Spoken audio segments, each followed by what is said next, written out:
ఎంతో కాలంగా టీడీపీ అభ్యర్థుల విషయంలో నాన్పుడు ధోరణి అవలంబిస్తున్నటువంటి చంద్రబాబు ఒక్కసారిగా అభ్యర్థులను ప్రకటించారు. అందులో భాగంగా ఉమ్మడి కడప జిల్లాలో 4 అసెంబ్లీ స్థానాలకు అభ్యర్థులను ప్రకటించారు. అయితే ఆ నేపథ్యంలో అటు రాయచోటికి సంబంధించి ప్రధానంగా మాజీ ఎమ్మెల్యే తనయుడు మండిపల్లి రాంప్రసాద్ రెడ్డి గారిని రాయచోటి టీడీపీ అభ్యర్థిగా ఖరారు చేశారు. అయితే ఈ నేపథ్యంలో అటు నూతనోత్సాహాన్ని నింపినటువంటి పరిస్థితి. ఒక రకంగా రాయచోటిలో ఉన్నటువంటి టీడీపీ శ్రేణుల్లో నయా జోష్ కనిపిస్తుంది. అయితే ఈ క్రమంలో ఇక్కడ ఉన్నటువంటి స్థానిక ఎమ్మెల్యేలను ఎన్నుకోవడం ఒక రకంగా కష్టసాధ్యమైన పని అన్నటువంటి భావన వినిపిస్తున్న తరుణంలో ఒక్కసారిగా కూడా మండిపల్లి రాంప్రసాద్ రెడ్డికి టికెట్ కేటాయించడం పైన కూడా అటు టీడీపీ శ్రేణుల్లో నూతనోత్సాహం కలుస్తుంది. అయితే ఈ నేపథ్యంలో అసలు ఆయన గెలుపు ఓటములు ఎలా ఉండబోతున్నాయి, ఎలాంటి వ్యూహాత్మకమైనటువంటి అడుగులు వేయబోతున్నారు అన్నటువంటి అంశంపై ఆయన్ని అడిగి తెలుసుకునే ప్రయత్నం చేద్దాం. ముందుగా మీకు నమస్కారం. అన్న, అసలు మీ తండ్రి గారు కావచ్చు, మీ అన్నగారు ఇద్దరు కూడా రాజకీయ కుటుంబం, ఆ తర్వాత ఎమ్మెల్యేగా కూడా పనిచేశారు. సో మీరు అప్పటి నుంచి కూడా ఎమ్మెల్యేగా పోటీ చేయాలని ఆకాంక్ష ఉన్నప్పటికీ కూడా గత కొంతకాలంగా అటు కాంగ్రెస్లో కావచ్చు ఇతర పార్టీల నుంచి కూడా టికెట్ ఆశించి కొంచెం ప్రస్తుతం ఇప్పుడు చంద్రబాబు మీకు ఒక గొప్ప బాధ్యత అప్పగించారని భావించవచ్చా? అన్న, ముఖ్యంగా ఏంటంటే మాది ముందు నుంచి రాజకీయపరమైన కుటుంబం. మా ఫాదర్ 85లో ఎమ్మెల్యేగా చేశారు, 89లో ఎమ్మెల్యే చేశారు. మా ఫాదర్ యాక్సిడెంట్లో చనిపోవడం వల్ల మా పెదనాన్న కుమారుడు 2 సార్లు ఆయన కూడా ఎమ్మెల్యేగా పనిచేయడం జరిగింది. రాయచోట్లో గత 40 సంవత్సరాల నుంచి మా కుటుంబం ఇక్కడ ప్రజలతో మమేకమై రాజకీయ పరంగానండి ఇంకో విధంగా ఒక ప్రజలకు రాయచోటి ప్రజల్లో ఒక కుటుంబం ఏదైనా 24 గంటలు అందుబాటులో ఉండి చేసిన ఫ్యామిలీ అంటే మాదని ప్రతి ఒక్కరు చెప్తారు. నేను కూడా గత 20 సంవత్సరాల నుంచి రాజకీయాల్లో ఉన్నా. చిన్న వయసులో 24 ఏళ్ళకే నేను రాజకీయాల్లోకి రావడం జరిగింది. 2004లో నాకు వయసు తక్కువగా ఉండడం వల్ల టికెట్ కోల్పోయాను. అప్పుడు మా సిస్టర్ను ఎమ్మెల్యేగా పెట్టడము, ఆమె స్వల్ప మెజార్టీతోనే 3600 మెజార్టీతో ఓడిపోవడం జరిగింది. ఆ తర్వాత జరిగిన పరిణామాలు కాన్స్టిట్యున్సీ డీలిమిటేషన్ కావడం, 2009లో నియోజకవర్గం పునర్విభజన తర్వాత, రాజశేఖర రెడ్డి మరణం తర్వాత, రాష్ట్రం విడిపోయిన తర్వాత ఎన్నో కారణాల వల్ల వెనుకబడ్డాను. చంద్రబాబు గారి నాయకత్వంలో మరొకసారి పనిచేసేదానికి ఒక అవకాశం వచ్చింది నాకు. అట్లని చెప్పి నేను 20 సంవత్సరాల్లో ఏ రోజు నియోజకవర్గం వదిలి బయటికి పోలేదు. నా వంతుగా నేను రాయచోటి ప్రజలతో మమేకమై గత 40 సంవత్సరాల నుంచి మా కుటుంబానికి ఎవరైతే ప్రజలైతేనేం కార్యకర్తలు అయితే అండగా ఉన్నారో వాళ్ళ కష్ట సుఖాల్లో నేను కూడా ఒక బాధ్యునిగా ఉంటూ ఈ రాజకీయం చేయడం జరుగుతూ ఉంది. గత 3 సంవత్సరాల నుంచి నేను తెలుగుదేశంలో క్రియాశీలకంగా పనిచేస్తున్నా. నారా చంద్రబాబు నాయుడు గారి ఆహ్వానం మేరకు నేను 3 సంవత్సరాలు ముందు తెలుగుదేశం పార్టీ తీర్థం పుచ్చుకున్నాను.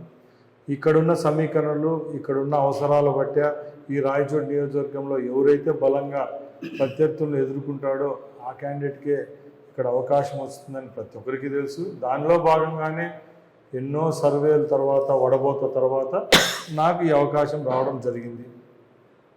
అంటే ఒకటి శ్రీకాంత్ రెడ్డి ఒక బలంగా నాటుకుపోయినటువంటి వ్యక్తి.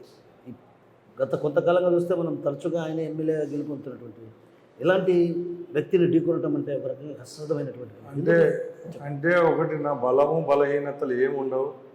కొన్ని నేను చెప్పా ముందు తగ్గట్టు ముందు జరిగిన రాజకీయ పరిణామాల వల్ల ఆయనకు అవకాశం వస్తూ పోయింది. ఎన్ని సంవత్సరాలు పనిచేసామని కాదు, రాజకీయాల్లో తక్కువ రోజులు పనిచేసినా క్వాలిటీగా రాజకీయం చేయాలా. తప్పకుండా ఒక అవకాశం ఇస్తే ఈ 5 సంవత్సరాలు మరొకసారి మా కుటుంబం చేసిన పాత అందుబాటులో ఉండడం కానీ, ముందు చేసిన పద్ధతుల్లో ఎలా విధంగా ఉందో ఆ విధంగానే 5 సంవత్సరాలు రాజకీయంలో ఉంటా, ప్రజలకు సేవ చేస్తాను. మీరన్నట్టే ఇక్కడున్న శాసనసభ్యుడు ఆయనేం ఆకాశం నుంచి దిగిపడలేదు. ఒక్కో ఎలక్షన్కు ఒక్కో ఫ్యాక్టర్ ఉంది ఆయన గెలుపుకు. ఒకసారి 2009లో మేమందరం ఆయన ఎమ్మెల్యేగా చేశాం. 2014లో 2019లో జగన్మోహన్ రెడ్డి గారు ముఖ్యమంత్రి కావాలని ఒక అవకాశం కింద కడప జిల్లా అన్ని స్థానాలు వచ్చినాయి కాబట్టి ఆయన గెలిచడం జరిగింది. కానీ అంటే 4 సార్లు గెలిచినోడు 5ఓసారి గెలుస్తాడని ఎక్కడన్నా చరిత్రలో ఉందో చెప్పండి. తప్పకుండా ఈసారి మాకు అవకాశం వస్తుంది. ముఖ్యంగా నా ఎజెండా ఒకటే, తెలుగుదేశం పార్టీ రాయచోటి నియోజకవర్గం బలంగా ఉంది. మేమంతా పూర్వం కాంగ్రెస్ వైసీపీ నుంచి వచ్చిన వాళ్ళం. తప్పకుండా ఏ సామాజిక వర్గాలైతే వైసీపీకి అండగా ఉన్నాయో ఆ సామాజిక వర్గాల్లో ఉండే ప్రజలైతేనేమో కార్యకర్తలు, ఆ రోజు మా తండ్రి గారు మా సోదరులు మా హయాంలోనే రాజకీయంగా ఓనవాళ్ళు దిద్దుకునే వాళ్ళు చాలామంది ఈరోజు వైసీపీ పార్టీలో ఉన్నారు. ఆ రోజు మా కుటుంబానికి అవకాశం రాలేదు కాబట్టి అందరూ ఆయనకు చేశారు. నేను కూడా గత 2019లో శ్రీకాంత్ రెడ్డి విజయంలో నా పాత్ర కూడా ఉంది. ఈసారి తప్పకుండా మా అజెండా ఒకటే, ఇప్పటికైతే ఎలక్షన్ అయిపోయింది, నేను గెలిచినాను. నా ముఖ్య లక్ష్యం ఏంటంటే వైసీపీ ఓటర్లలో మా అభిమానులు ఉన్నారు. ఆ రోజు మా కుటుంబానికి పనిచేసిన కుటుంబాలు చాలా ఈరోజు వైసీపీలో ఉంటాయి. వాళ్ళు కూడా 15 సంవత్సరాల నుంచి శ్రీకాంత్ రెడ్డి గారి నాయకత్వంలో దౌర్భాగ్యంగా అసలు హీనంగా చూస్తూ ఉన్నారు. ఎందుకంటే ఏదో అంటారు, ముందు వచ్చిన చెవుల కంటే వెనుకొచ్చిన కొమ్ములు అన్నట్టు కొత్త వాళ్ళని డెవలప్ చేసినాడు. కానీ ఏ కుటుంబాలు అయితే కాంగ్రెస్ పార్టీలో వైసీపీ పార్టీలో ఆయన విజయానికి కృషి చేసిన కుటుంబాలన్నీ ఈరోజు నిర్వీర్యమైపోయినాయి. వాళ్ళందరూ మాతో నడుస్తారని నాకు ఆశాభావం ఉంది. తప్పకుండా వాళ్ళంతా పనిచేస్తారు. తప్పకుండా నా విజయానికి అది ఓ పెద్ద కారణం అవుతుంది. అంటే మీరేమంటున్నారంటే మా వర్గంలో ఉన్నటువంటి వారే వైసీపీలో చేరారు.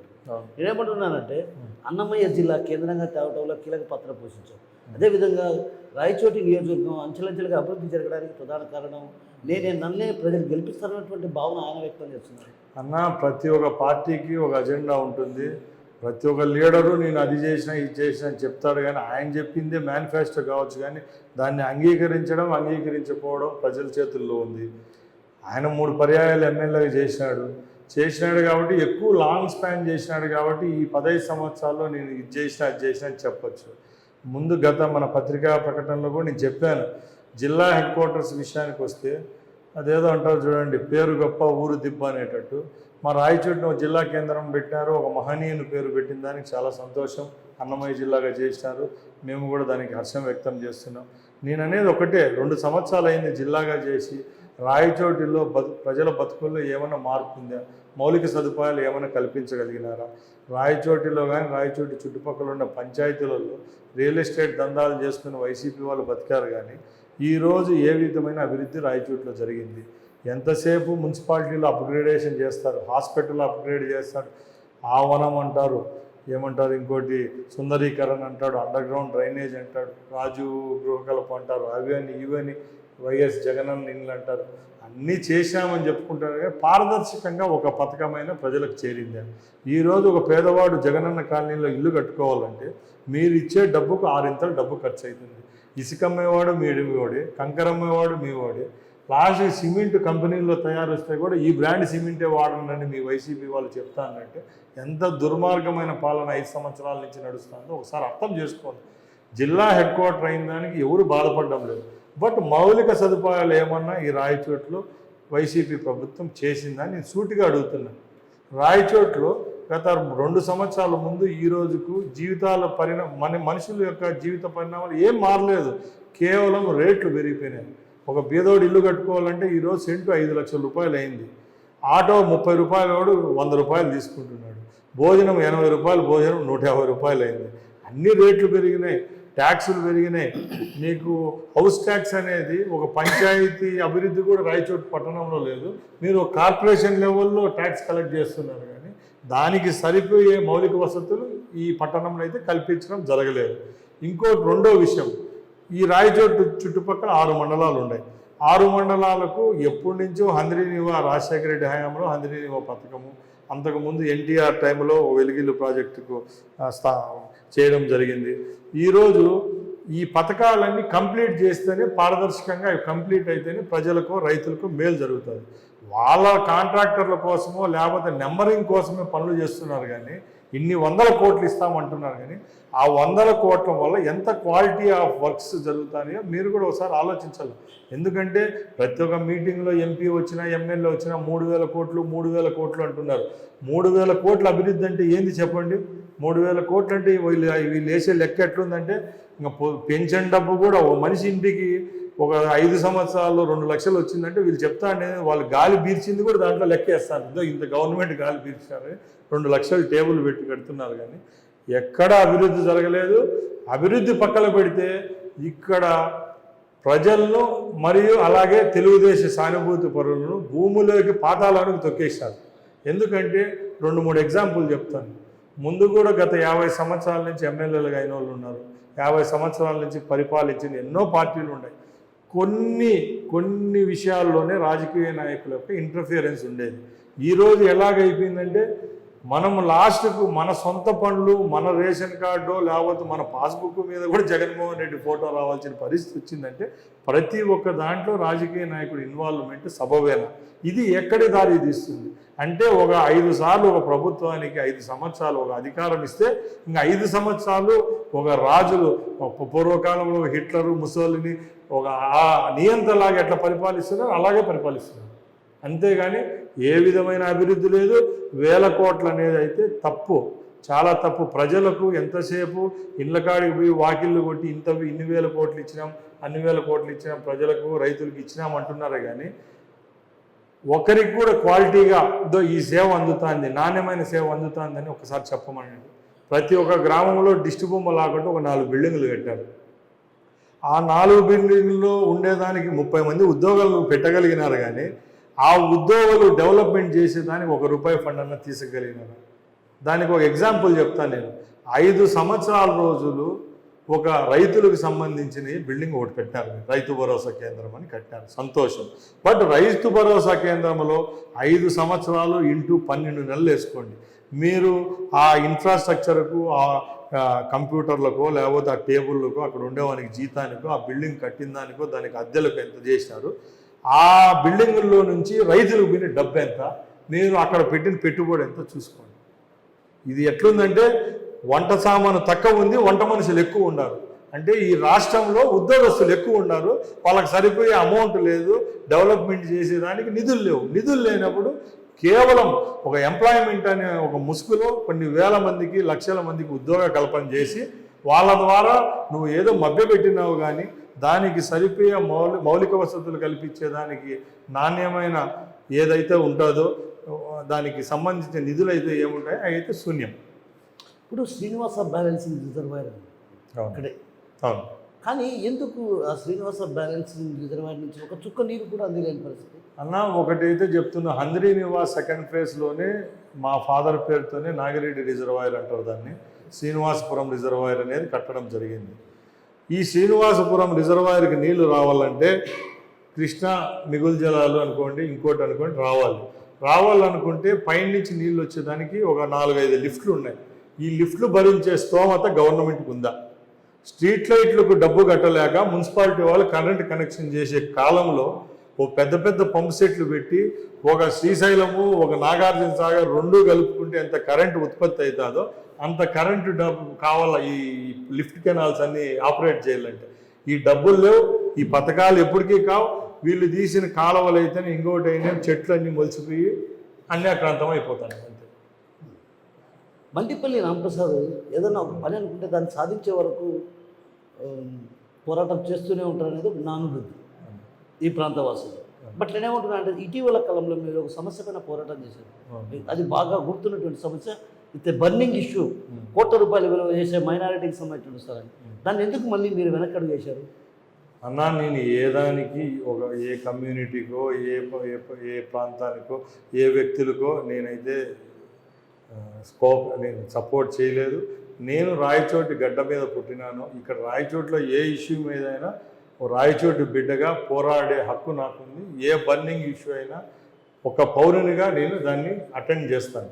ఆ రోజు పరిణామాలలో నేను ఆ ఇష్యూ మీద టేకప్ చేయడం జరిగింది. మనసా వాచ నేను ప్రజలందరూ, మెజారిటీ ప్రజలు ఏదైతే సపోర్ట్ చేస్తారో దానికే నేను కట్టుబడి ఉంటాను. మరి ఆ రోజు అంత పెద్ద ఎత్తున స్థలాన్ని కాపాడడం కోసం పెద్ద ఎత్తున పోరాటం చేశారు కదా, ఎందుకు వెనక్కి తగ్గాల్సి వచ్చింది? నా వెనక్కి తగ్గడం నేను తగ్గలేదు. యాక్చువల్గా ఒకటే గమనించాలి, ఆ రోజు ఈ జీవో ఇచ్చింది ఇదే జగన్మోహన్ రెడ్డి ప్రభుత్వం. ముఖ్యంగా చెప్తున్నా, బాగా వినండి, ఈ జీవో ఇచ్చింది జగన్మోహన్ రెడ్డి ప్రభుత్వం. ఆ జీవో ఇచ్చే రోజు నేను కూడా ఒక పౌరునిగా ఆ స్టేజ్ పైనే ఉన్నా.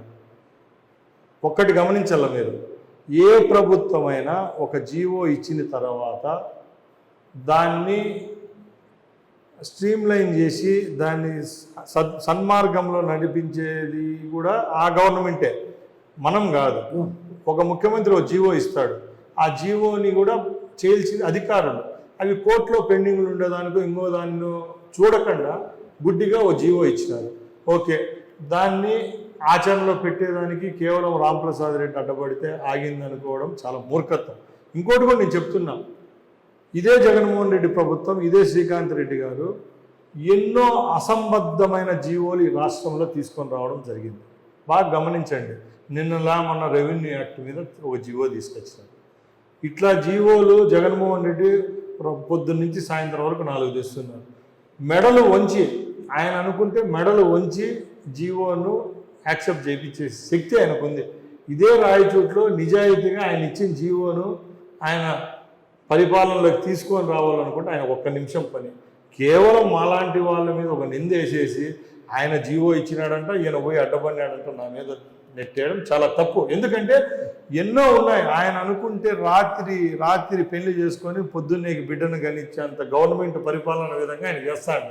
అట్లాంటిది ఆయన ఇచ్చిన జీవోని నేను ఆపినానంటే అది చాలా చాలా ఎవరో నవ్వుతారు. దాన్ని మనస్ఫూర్తిగా మనసా వాచ కర్మ వాళ్ళు ఏదైనా ప్రజలకు హామీ ఇచ్చింటే ఆ హామీని జీవోలతో సరిపోదు, దాన్ని చేసి చూపించేదానికి ఆ గవర్నమెంట్కి 4 ఏళ్ళు పట్టిందని నేను అడుగుతున్నా. ఈ రోజు కూడా చెప్తున్నా, ప్రజాక్షేత్రంలోకి రండి. ఇప్పుడు 6 జీవో ఇప్పించిన ఎమ్మెల్యే గారు కూడా ఈరోజు ఉన్నారు కదా, నేను కూడా వస్తున్నాను. గత 50-60 సంవత్సరాల నుంచి ఇదే సమస్య పైన రాయచూట్లో ఈ 2 కమ్యూనిటీల ప్రజల మధ్య ఎన్నో భేదాభిప్రాయాలు వచ్చినాయి. అవి సమిష్టిగా కృషి చేసేదానికి నా వంతుగా నేను వస్తాను. అంతేగాని ఏదో ఒక వర్గానికి కొమ్ము కాస్తా ఓట్ల కోసం అబద్ధం చెప్పాల్సిన కర్మ నాకు పట్టలేదు. ఇంకోటి కూడా చెప్తున్నాను, జగన్మోహన్ రెడ్డి గారికి ఇంకో ఆయనకు మేము కూడా ఆయనతో పని చేసినాం కాబట్టి ఆయనలో ఒకటి ఉంది, ఒక ఫైర్గా ఏదైనా చేస్తానని చెప్తాడు. అలాంటి సమస్యలు ఎన్నో వందలు ఉన్నాయి. దాంట్లో కొన్ని యాక్టివ్గా పోతాయి, కొన్ని పక్కన పడేస్తారు. ఎందుకంటే వాళ్ళకి అవసరం వచ్చిన రోజు దాన్ని చేస్తారు, అవసరం లేదనుకుంటే పక్కన పడేస్తారు. అంటే అవసరం అంటే ఆదాయం, అవసరం అంటే ఎలాంటి అవసరం అంటే ఆయనకు ఆదాయం పెంచుకోవడం కోసం అవసరం అంటారా? అన్న, జగన్మోహన్ రెడ్డి చంద్రబాబు నాయుడు అంత మాట్లాడేంత శక్తి నాకు లేదు. నేను ఎంతవరకు ఈ రాయచోటు వరకు కాన్స్టిట్యున్సీ వరకు నేను చెప్పగలుగుతా. ముఖ్యంగా ఏంటంటే మా రాయచోట్లో ఉన్న ఇష్యూస్ ఏవైనా కూడా నేను అడ్రస్ చేయగలుగుతున్నా. ముఖ్యంగా ఈ రాష్ట్రంలో పరిపాలన ఎలా జరుగుతుందంటే కేవలం నోరుండేవానిదే రాజ్యం, నోరు లేనోడో బీదోనికైతే ఈ ముందు ఎన్నో ప్రభుత్వాలు చూసినాం. ఈరోజు మనం ఎక్కడో పాకిస్తాన్లో ఆఫ్ఘనిస్తాన్లో ఎంత కష్టంగా బతకాల్సి వస్తుందో ఈ ప్రజాస్వామ్యంలో ఈ రాష్ట్రంలో మనం బతకాల్సిన పరిస్థితి. ఈరోజు వైజాగ్ పోండి, విజయవాడ పోండి, ఒక క్యాబ్ తీసుకోండి, ఒక ఆటో ఎక్కండి, మన ముఖ్యమంత్రి పరిపాలన ఎలా ఉందంటే నోరు విప్పి చెప్పలేని దయనీయ పరిస్థితిలో మన ప్రజలు ఉన్నారు. ఎందుకంటే రాజకీయాల ముందు ఎందులో నాయకులు ముఖ్యమంత్రులు అవి చేసినారు, ఈయన చేసే రాజకీయం వేరే ఉంది. ఈయనకు తెలిసింది ఒకటే, కక్ష కక్ష కక్ష, టిట్ ఫార్ టాట్ అని ఇంగ్లీష్లో ఒకటి అంటారు. ఎవరైనా ఆయనకు 1 ఏటు కొడితే 10 ఏట్లు కొట్టి వాడిని చంపే వరకు ఆయన వదిలేటట్లేడు. ఖచ్చితంగా ఇవన్నీ ఒక ఏదో అంటారు చూడండి, ఒక కుండలో ఒక నీటి పొట్టు వేస్తే లాస్ట్ ఒక కుండ నిండుతుందని. ఈయన చేసిన ఈ 4.5 సంవత్సరంలో చేసిన పాపాలన్నీ ఈరోజు ఒక కుండలో ఉండే నీరు ఎట్టయితే అలాగే ఉన్నాయి.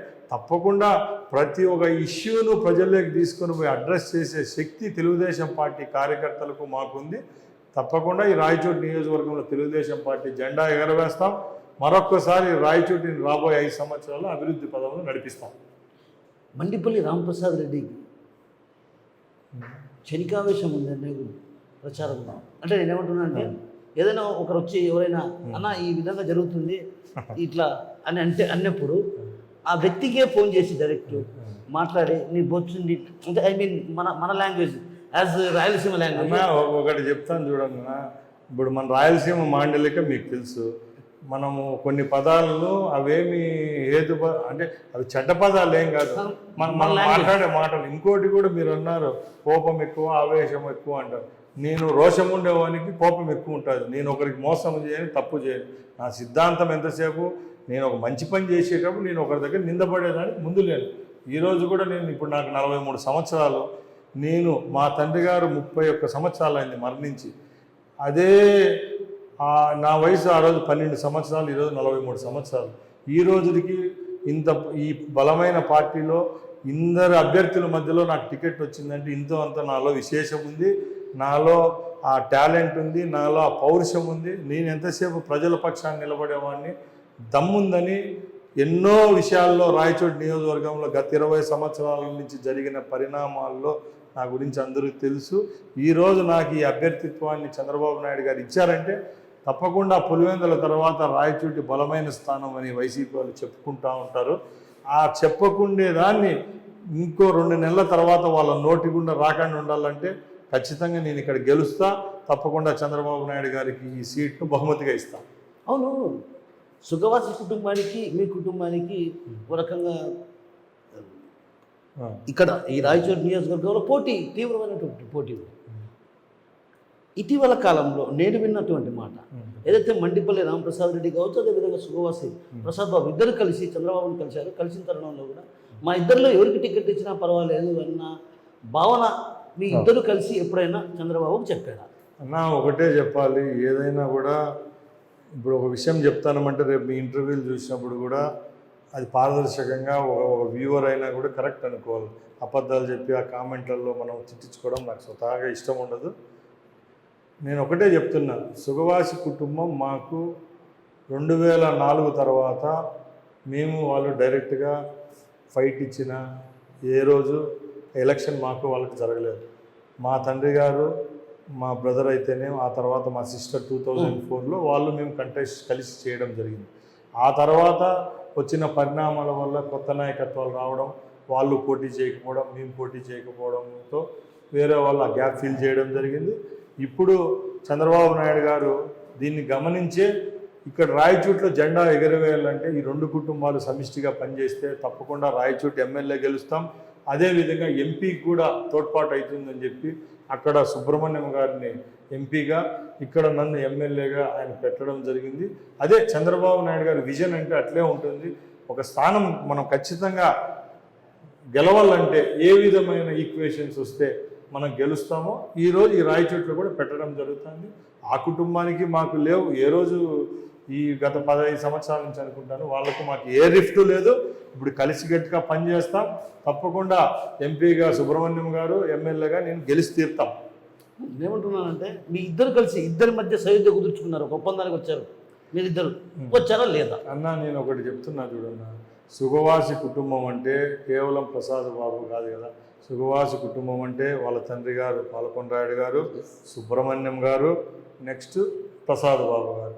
ఇప్పుడు సుబ్రహ్మణ్యం గారు ఎంపీగా ఉన్నారు అంటే, ఇక్కడ నేను ఎమ్మెల్యేగా ఉన్నారంటే మా మధ్య సయోధ్య లేనిదే ఈ సీటు నాకు ఇవ్వడం జరుగుతుందా? చెప్పండి.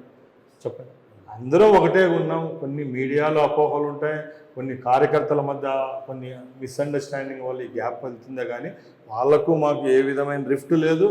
గత 6 నెలల నుంచి జరిగిన ప్రోగ్రాంలు మీరు చూడొచ్చు. ప్రతి ఒక్క ప్రోగ్రాంలో కలిసి పాల్గొంటున్నాం. ఒక కుటుంబంలో ముగ్గురుంటాని ముగ్గురితో మనము మనకే ఉండాలని అనుకోవడం తప్పేం కాదు. అందరితో కలిసి ఉన్నాం. వాళ్ళ తండ్రి గారు అయితే, ఆయన అయితే, వాళ్ళ అన్నతో అయితే నాకు ఇది ఏ విధమైన రిఫ్ట్ అయితే లేదు. మేమంతా కలిసికట్టుగా పనిచేస్తాం. టోటల్ 7 నియోజకవర్గాలతో పోలిస్తే ఇక్కడ 2 కుటుంబాలు కలిసి పనిచేస్తానే కాబట్టి ఇక్కడ ఇంకా మెజార్టీ ఎక్కువ వచ్చేదానికి ఎక్కువ ఆస్కారం ఉంది. అవును, ఇటీవల కాలంలో ద్వారనాథ్ రెడ్డి కూడా మీ పార్టీలో ఏదైతే టికెట్ నాకే ఇస్తారన్నటువంటి ప్రచారం కూడా జరిగింది. ఆ నేపథ్యంలో కూడా విందు రాజకీయాలకు కూడా తెరలేపినటువంటి పరిస్థితి. మీరు కూడా వెళ్ళింటారనుకుంటా విందు రాజకీయానికి. అన్న ఒకటి మీరు ఒకసారి ఆలోచించాలన్న, ఇప్పుడు ఆయన ఒక ఎక్స్ఎమ్మెల్యే, వాళ్ళ ఫాదర్ ఒక ఎక్స్ఎమ్మెల్యే, ఆయన టికెట్ అడగడంలో ఏమైనా తప్పు ఉందా చెప్పండి? ఇక్కడ పోటీ పడిన కుటుంబాలన్నీ ముందు నుంచి రాజకీయంగా ఉన్న కుటుంబాలు. మంటిపల్లికి వచ్చింది కదా, బాధ అనేది ఉంటుంది కదా, ఆవేదన.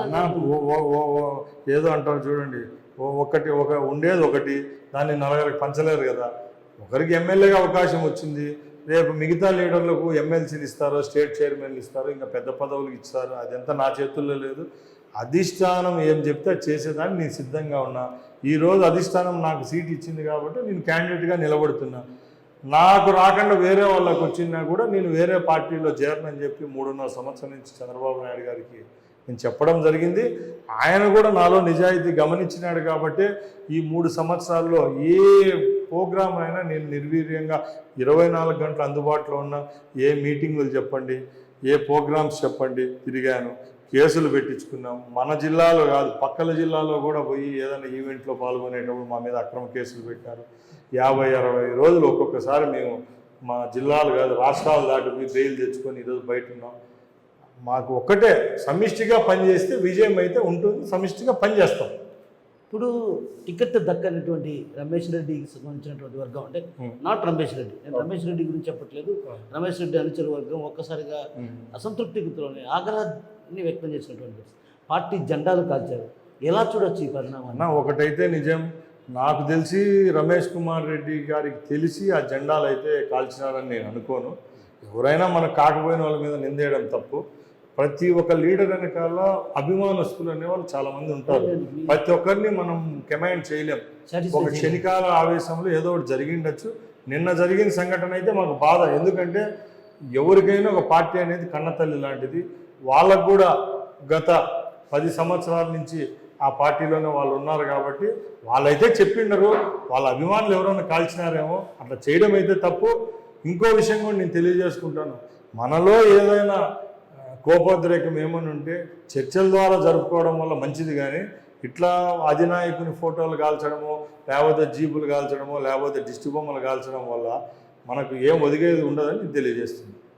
అలా ఇలాంటి పరిస్థితుల నేపథ్యంలో ఒక్కసారిగా కూడా వాళ్ళ అనుచర వర్గం ఆగ్రహావేశాలకు లోనయ్యారు, అసంతృప్తి జ్వాలలు రగులుతున్నటువంటి పరిస్థితి. ఇలాంటి నేపథ్యంలో రమేష్ రెడ్డి అదేవిధంగా ద్వారకనాథ్ రెడ్డి ఇద్దరిని కలుపుకోకపోవడం కొంచెం సాధ్యమయ్యే పని అంటారా?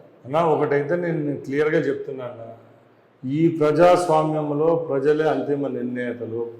మేము లీడర్లు అందరం ఒకవేళ పడి రాంప్రసాద్ రెడ్డికి టికెట్ ఇవ్వని ఇంకో రెడ్డికి ఇచ్చినా కూడా నేను అంత ఇన్ఫ్లుయెన్స్ చేసే అంత ఉండదు. ఇప్పుడంతా స్టేటు సెంట్రల్ ఎజెండా మీద ఓట్లు వేసే కాలాలు వచ్చేసినాయి. ఈరోజు పెన్షన్ వస్తుందా, డెవలప్మెంట్ జరుగుతుందా, ముఖ్యమంత్రి క్యారెక్టర్ ఏంది, ఈ విధమైన ఎజెండా మీద ఎలక్షన్ పోతాను. లోకల్ లీడర్ల అందరం నిమిత్త మాత్రలో.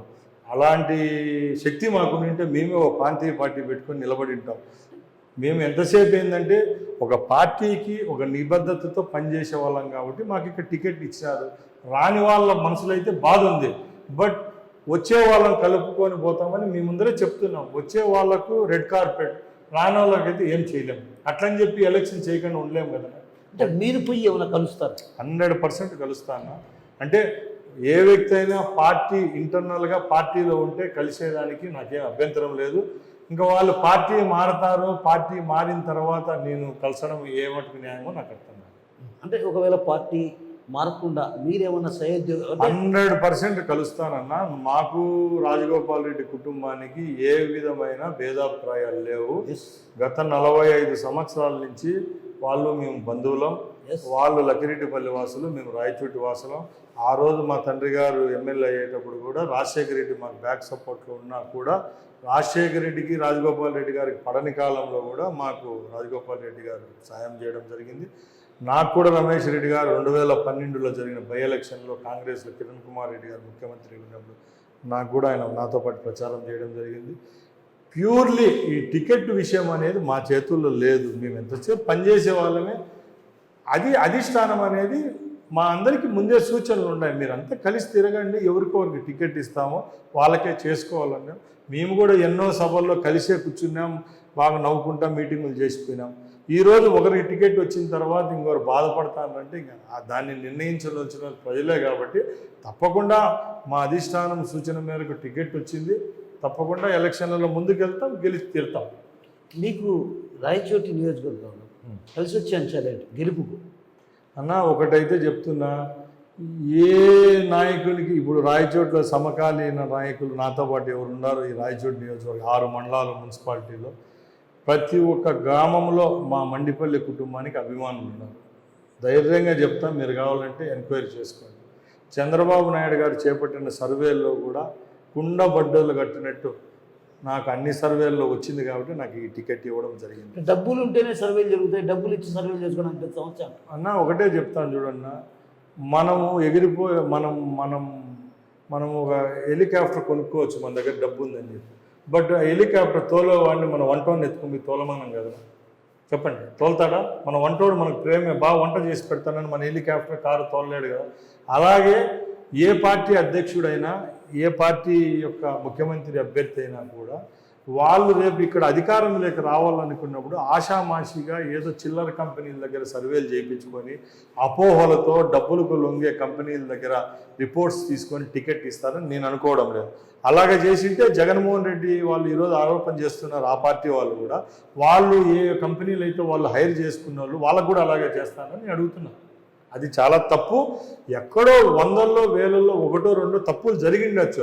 అంత మాత్రాన ప్రతి ఒక్కరు డబ్బుకు లొంగుతారు, ప్రతి ఒక్కరు డబ్బుకు దాసోహం అయ్యి టికెట్లు అమ్ముకుంటారనేది నేనైతే నమ్మను. ఈసారి మరో కొత్త కోణంలో ఉన్నటువంటి రాంప్రసాద్ రెడ్డిని చూడబోవచ్చా? 100% అన్నా. మీరు ఒకటే అడగండి ఎవరినైనా రాయచోట్ల, నేను ఫైటర్. మీరే అన్నారు ఆవేశం ఎక్కువ, కోపం ఎక్కువ అని. ఎవరికైనా రోషగాడికి ఎవడు ఉంటుంది, తప్పు చేయడానికి ధైర్యం ఉంటుంది, కోపం ఉంటుంది. వ్యక్తిగతంగా రాయచోట్లో నాకు అభిమానులు ఉన్నారు.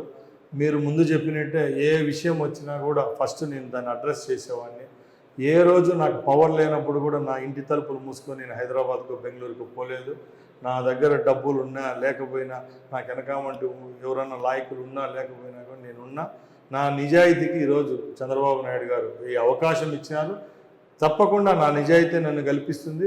ఇంకోటి కూడా, చరిత్ర తిరగరాస్తాం. ఎక్కడ మా కుటుంబాన్ని పడగొట్టినారో అక్కడే మళ్ళీ నిలబడతానని సభాముఖంగా తెలియజేసుకుంటున్నాను. అవును, ఇప్పుడు రాయచోటి నియోజకవర్గంలో ప్రధానంగా కాలువలు ఇటీవల కాలంలో వరదలు వస్తే ఆ వరదల బ్రిడ్జి పైన నీరు ప్రవహించే పరిస్థితి ఎలా చూడాలి? ఆయన ఇన్నేళ్ల పాటు ఎమ్మెల్యేగా ఉన్నటువంటి శ్రీకాంత్ రెడ్డి ఆ సమస్య ఆయనకు దృష్టికి రాలేదా? నా శ్రీకాంత్ రెడ్డి గురించి నాకంటే మీకే బాగా తెలుసు. ఇప్పుడు నేనేమన్నంటే, ఇప్పుడు నేను ఒక రోజు ఇంకా గంటలు కాలేదు ఆయన ప్రత్యర్థిగా నా పేరు ప్రకటించి. గత 15 సంవత్సరాల నుంచి రాయచోటి ప్రజలైతేనే, మీడియా వాళ్ళకు అందరికీ ఆయన తెలుసు. ఆయన ఎంతసేపు అధిష్టానం దగ్గర ఆయన మార్కులు ఉన్నాయి. అక్కడ జీ హుజూర్ అని చెప్పి టికెట్లు తెచ్చుకుంటాడు. ఎలక్షన్ అప్పుడు అందరు లీడర్ను సమిష్టిగా పనిచేస్తారు. రాయచోటి నియోజకవర్గంలో ఆయన ఇంతవరకు గెలిచినాడంటే కేవలం అది రాజశేఖర రెడ్డి, జగన్మోహన్ రెడ్డి క్రేజ్తో గెలిచడం తప్ప, ఆయన సొంతంగా నిలబడితే ఎక్కడ గెలుస్తాడో గెలవడం మీకే తెలుసు. ఆయనకంటూ ఎన్ని ఓట్లు ఉన్నాయో నేను కామెంట్ చేయను. తప్పకుండా శ్రీకాంత్ రెడ్డి గారు అనే వాళ్ళైతే ముందు 10 సంవత్సరాలు గవర్నమెంట్ లేదు కాబట్టి మేము పట్టించుకోలేదు. బట్ ఈ 5 సంవత్సరాలు అయితే జగన్మోహన్ రెడ్డి నేతృత్వంలో ఈయన కూడా కీలక సభ్యునిగా ఉన్నాడు. ఈయనకు కూడా ఎమ్మెల్యే కంటే ఇంకా ఏదో పెద్ద పదవులు ఉన్నాయి, మీరు చూసినట్టుంటారు. ఇలాంటి పదవులు అడ్డం పెట్టుకొని ఆయన ఏమైనా సంపాదించుకున్నాడేమో కానీ రాయచోటులో ఎటువంటి అభివృద్ధి జరగలేదు. అంటే అభివృద్ధి అంటే మీరు ఇంకోటి కూడా అనొచ్చు, పేపర్లో చూపించవచ్చు. వాళ్ళు చూపించేసి ఏదో హాస్పిటల్ బిల్డింగులు పెద్దవి కట్టేసినాము చెప్తాండి. మనం కూడా అంతే, మన కుటుంబాల్లో ఇల్లు కట్టుకుంటామన్నా, మన బిడ్డలకు పెళ్ళి అయిన తర్వాత ఆ ఇల్లుని ఎక్స్టెండ్ చేసుకుంటాం. అలాగే RTC bus stand extension, hospital extension, ఇంకా ఈ స్కూల్ ఎక్స్టెన్షన్, ఇవన్నీ ఆయన చేసిన గొప్ప ఏం కాదన్నా. ఆడైనా కూడా మంది పెరిగే కొద్దీ ఎక్స్టెన్షన్లు వస్తాయి. అలాగే అభివృద్ధి అనేది కూడా ముందు జరిగేదాన్ని కొంచెం స్ట్రీమ్లైన్ చేసుకొని ఈ ప్రభుత్వంలో జరిగింది తప్పక, ఆయన ఏదో ఈ రాయచోట్లో వండర్స్ అన్నీ చేసేసి ఈ 5 ఏళ్లలో ఈ జిల్లా కేంద్రాన్ని తెచ్చే దాంట్లో ఆయన ఏదో కుస్తీ పట్టినాడని నేను అనుకోను. ఎందుకు ఇచ్చినారంటే, రాయచోటిని ఎందుకు ఇచ్చారంటే సెంటర్ పాయింట్ కాబట్టి రాయచోటిని జిల్లా కేంద్రం చేసినారు. ఇక్కడ ఎవరి ప్రోద్బలము లేదు. ఎందుకంటే బయటికి ఎక్కడన్నా ఇంకోటి కూడా జగన్మోహన్ రెడ్డి స్వార్థం ఉంది. ఒకవేళ మదనపల్లి ఇచ్చింటే అది చిత్తూరు జిల్లాకి వెళ్ళిపోతుంది, పాత చిత్తూరుకు. ఈ ఉమ్మడి కడప జిల్లాలో కావాలని చెప్పి ఆయన కొంచెం ఆయన జిల్లా ఇన్ఫ్లుయెన్స్ ఉపయోగించి రాయచోటిని చేసినాడు. కానీ ఇక్కడ ఏదో ఆయన తెచ్చి దాన్ని మోసుకొని వచ్చి రాయచోటిని పెట్టినాడు. ఆయన పెట్టింటే అన్నమయ్య విగ్రహం పెట్టినాడు, నేను దానికి ఒప్పుకుంటా. అంతేగాని అన్నమయ్య పేరు చెప్పుకొని అన్నమయ్య జిల్లా, అన్నమయ్య అంత శ్రేష్టమైనదని నేను అనుకోను. ఎందుకంటే ఆయన అంత గొప్ప మహానుభావుని పేరుతో ఈ జిల్లాకి నామకరణం చేసిన తర్వాత ఆ చిత్తశుద్ధి అనేది లేదు, కనపడలేదు ఎక్కడ. ఎంతసేపు సర్కిళ్ళు, ఇప్పుడు మీరు చూశారు కర్నూలు, కడప, అనంతపూర్, ఏ జిల్లా హెడ్ క్వార్టర్లో అయినా సర్కిళ్ళు డెవలప్ చేసినారు, వీధి లైట్లు వేసినారు, సుందరీకరణ చేసినారు, నగరవనాలు వచ్చినాయి, ఇంకేమంటారు శిల్పారామాలు ఇవన్నీ వచ్చినాయి. ఇవన్నీ పార్ట్ ఆఫ్ లైఫ్ అన్న. ఈ నాగరిక ప్రపంచంలో ఈ టెక్నాలజీ కొత్త పుంతలు తొక్కేటప్పుడు ఏ ఊరైనా డెవలప్ అవుతుంది. ఆ భాగంలో రాయచోటు డెవలప్ అయింది. అంటే రాయచోట్లో 20 లాడ్జ్లు వచ్చినాయి కొత్తగా, 20 లాడ్జ్లు 20 హోటళ్ళు వచ్చినాయంటే శ్రీకాంత్ రెడ్డి వాళ్ళు వచ్చినాయా చెప్పండి? రియల్ ఎస్టేట్ భూమి వచ్చింది, ఆ హోటళ్ళ గల్లో వ్యాపారస్తులుగా పెట్టుకున్నారు, అంతే తప్పక ఈయన వల్ల ఏదో వండర్స్ జరిగినాయి అనుకోవడం అయితే అపోహ. ఇప్పుడు రాయచోటి జిల్లా కేంద్రంగా ఏర్పాటైన తర్వాత అటు పెద్ద ఎత్తున భూ కబ్జాలు జరిగాయని ఒక ఆరోపణ ఉంది. ఎమ్మెల్యే అనుచరులే ఏకంగా ఎంఆర్ ఆఫీసులు తిష్టవేసి భూ కబ్జాలు చేశారన్నటువంటి ఆరోపణలు ఎలా చూడొచ్చు? నా ముమ్మాటికి ఇప్పుడు మీరు అన్నట్టు ద బిగ్గెస్ట్ స్కామ్ ఏదైనా ఉండిందంటే రెవెన్యూ స్కామ్స్ జరిగినాయి ఈ ప్రభుత్వంలో. రేపు చంద్రబాబు గారి నాయకత్వంలో ప్రభుత్వం ఏర్పాటైన తర్వాత కూడా మనం ఎంతసేపు లిక్కర్లో మన డబ్బులు తినేసినారు, శాండ్లో డబ్బులు తిన్నారని చెప్పి మనం వాళ్ళు సైలెంట్ చేస్తారు. దానిలో పోయింటి రాష్ట్రంలో ఉండే 10% ఆదాయం ఉంటుంది. బట్ రెవెన్యూలో కొన్ని వేల కోట్లు కాదు లక్షల కోట్లు తినేసినారు. వైజాగ్, శ్రీకాకుళం నుంచి ఇక్కడ అనంతపూర్ జిల్లా వరకు ఎక్కడ లేని విధంగా రెవెన్యూ మాఫియా అనేది ఒకటి తయారైంది. ఈ 5 సంవత్సరాల్లో ఈ భూముల మీద ఈ రాజకీయ నాయకుల పెత్తనం ఎక్కువైపోయింది. ఎన్ఓసీలు అంటారు, కలెక్టర్లను వాళ్ళు అనుకూలమైన వాళ్ళని తెచ్చుకుంటారు, ఆర్డీఓని తెచ్చుకుంటారు, ఇంట్లో కూర్చొని ఫైళ్ళు పెట్టేసి ఎన్ఓసీలు ఇస్తున్నారు. ఒక కలెక్టర్ అనేవాడు ఒక ఐఏఎస్, ఒక ప్రథమ పౌరుడు ఒక జిల్లాకు. అలాంటి కలెక్టర్ గారే ఒక సామాన్యమైన వాడు ఒక 2 ఎకరాల భూమికి 22A ప్రొహిబిటెడ్ లిస్ట్లో నుంచి బయటికి తెచ్చుకోవాలంటే వానికి సర్వస్వము పోగొట్టుకున్నా కూడా అది బయటికి రావడం లేదు. అదే ఒక ఎంపీ, ఎమ్మెల్యే సిఫార్సు ఉంటే కొన్ని వేల ఫైళ్ళు మా అన్నమయ్య జిల్లాలో నుంచి ఈరోజు బయటికి వెళ్ళాయి. తప్పకుండా ఈ రెవెన్యూ దాని మీద అయితే రేపు రాబోయే కొత్త ప్రభుత్వంలో తప్పకుండా ఎంక్వైరీ అనేది వేసేదానికి కోరతాం. తప్పకుండా వీళ్ళు తిన్న డబ్బులు అయితే కక్కిస్తాం. గెలిపోతే మీరు ధీమా ఉంది అన్న, 100% గెలుస్తా. నేను ఒకవేళ రాజకీయంలో ఈసారి గెలవకపోతే రాజకీయం సాధించుకుంటాను. So anyhow thank you very much. Thanks for. మొత్తం మీద రాయచోటిని అన్నమయ్య జిల్లాగా ప్రకటించాక పెద్ద ఎత్తున భూ కబ్జాలకు పాల్పడినటువంటి వైసీపీ నేతలు, అదేవిధంగా ఇక్కడ ఆశించిన స్థాయిలో అభివృద్ధి జరగలేదు. ప్రధానంగా తీసుకుంటే కేవలం వైసీపీ నేతలు మాత్రమే అభివృద్ధి చెందారు. రాయచోటి మాత్రం ఎలాంటి అభివృద్ధికి నోచుకుని పరిస్థితి. ఇలాంటి పరిస్థితుల నేపథ్యంలో ఆ పార్టీలో ఉన్నటువంటి కొంతమంది కీలక నేతలు త్వరలో తమ పార్టీలో చేరడం జరుగుతుంది. అదేవిధంగా ఏదైతే గత కొంతకాలంగా తాను రాజకీయాల నుంచి కొంచెం అంటే ఈ 3 సంవత్సరాల కాలాన్ని పక్కన పెడితే అంతకుముందు తాను రాజకీయాలకు దూరంగా ఉన్న కారణంగా తనకు సంబంధించినటువంటి అనుచర వర్గాలంతా కూడా వైసీపీ పార్టీలో ఉన్నారు. అలాంటి వారంతా కూడా తిరిగి పార్టీలోకి రాబోతున్నారు. వారందరితో ఖచ్చితంగా రానున్న రోజుల్లో రాయచోటిలో టీడీపీ జెండా రెపరెపలాడించడంతో జరిగిన భూ కబ్జాలపైన కూడా అంటే పెద్ద ఎత్తున అవినీతి స్కామ్ పైన కూడా విచారణ చేపట్టి వారందరిపైన చర్యలు తీసుకుంటాం. అదేవిధంగా రాయచోటి నియోజకవర్గాన్ని అన్ని విధాల అభివృద్ధి చేసేందుకు కృషి చేస్తాను. ఒకవేళ తాను ఓటమి పాలైతే రాజకీయ సన్యాసం తీసుకుంటానటువంటి విషయాన్ని మనతో పట్టినటువంటి మండిపల్లి రామప్రసాద్ రెడ్డి గారు చెప్తున్నారు. కెమెరా పర్సన్ నాగేశ్వరరావుతో కిషోర్, RTV, రాయచోటి. మరిన్ని వీడియోస్ కోసం ఛానల్ ని సబ్స్క్రైబ్ చేయండి. లేటెస్ట్ అప్డేట్స్ కోసం వాట్సాప్ ఛానల్ ని ఫాలో చేయండి. అండ్ లింక్ డిస్క్రిప్షన్ లో ఉంది.